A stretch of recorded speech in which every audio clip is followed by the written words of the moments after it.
How to make sure you don't pay to your sleeping partner.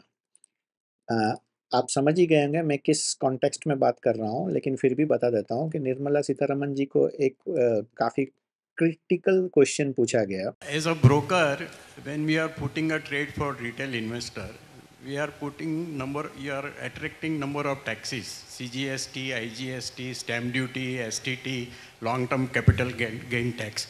So today, government of India is earning more than the broker. We have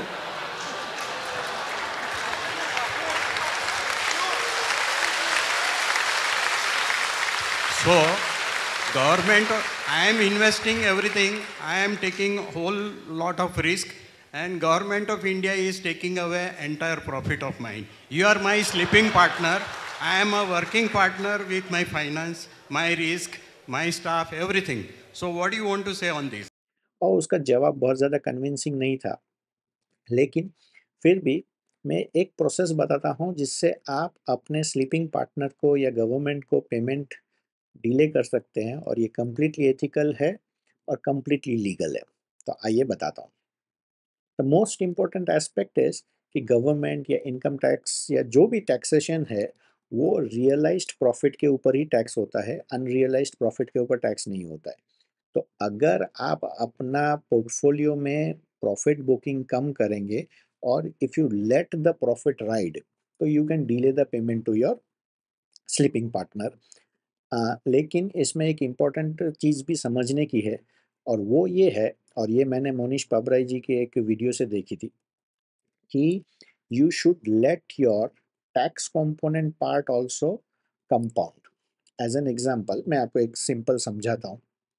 आपने 1 लाख रुपए का एक share लिया और वो हो गया 5 लाख रुपए।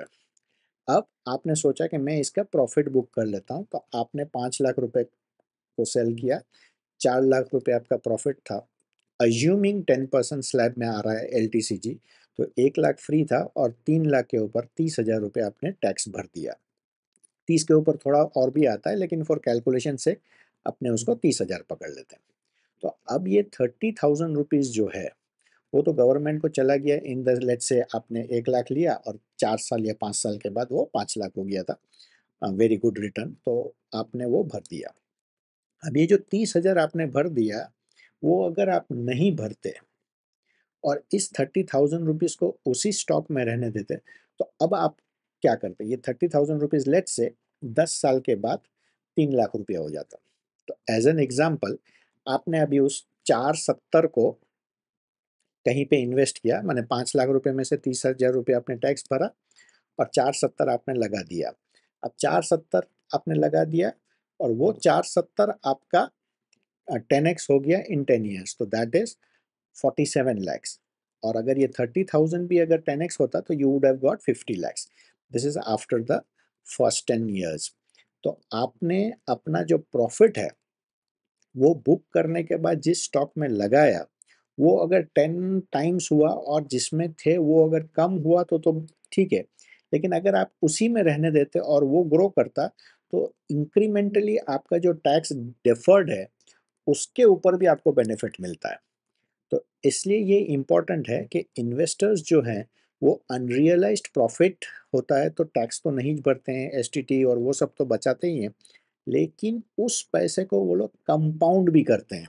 इसलिए इम्पोर्टेंट ये है कि आप इन एंड आउट होने के बजाय you remain invested for a very long time in good compounding stories.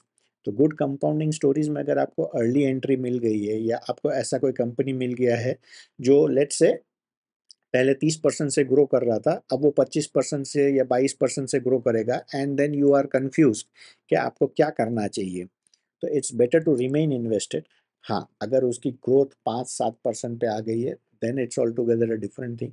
लेकिन एक बेंचमार्क के ऊपर अगर उसकी ग्रोथ है और वो ग्रोथ आपको लंबे टाइम से तक लग रही है कि आ जाएगी, तो you should not be booking out, you should let the investment remain, let the profit ride itself, and take advantage of compounding as well as defer the payment of taxes.